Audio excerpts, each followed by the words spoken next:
నల్లని త్రాచుపాము పాక్కుంటూ ఇంట్లోకి వచ్చేస్తూ ఉంటుంది.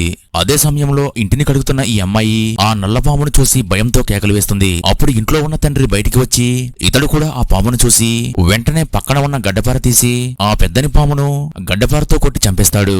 దీంతో ఆ పాము చనిపోతుంది. అప్పుడు ఈ అమ్మాయి త్వరగా దీన్ని నాకు కనపడకుండా దూరంగా తీసుకెళ్లి పడేయంటుంది.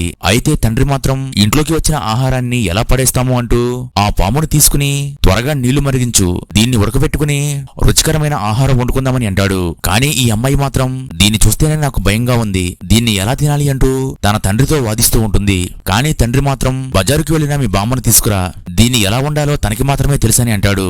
అప్పుడు ఈ అమ్మాయికి ఇష్టం లేకపోయినా సరే తన తండ్రి మాట ప్రకారం బజారులో ఉన్న తన బామ్మను తీసుకొస్తుంది. అప్పుడు బామ్మ తమ ఇంట్లో ఉన్న ఈ పామును చూసి నువ్వు వేటకు వెళ్ళలేదు కదా, దీన్ని ఎక్కడి నుండి పట్టుకొచ్చావని అడుగుతుంది. అప్పుడు ఈ అమ్మాయి ఈ పాము నేరుగా పాక్కుంటూ మన ఇంట్లోకి వచ్చేసిందని చెప్తుంది.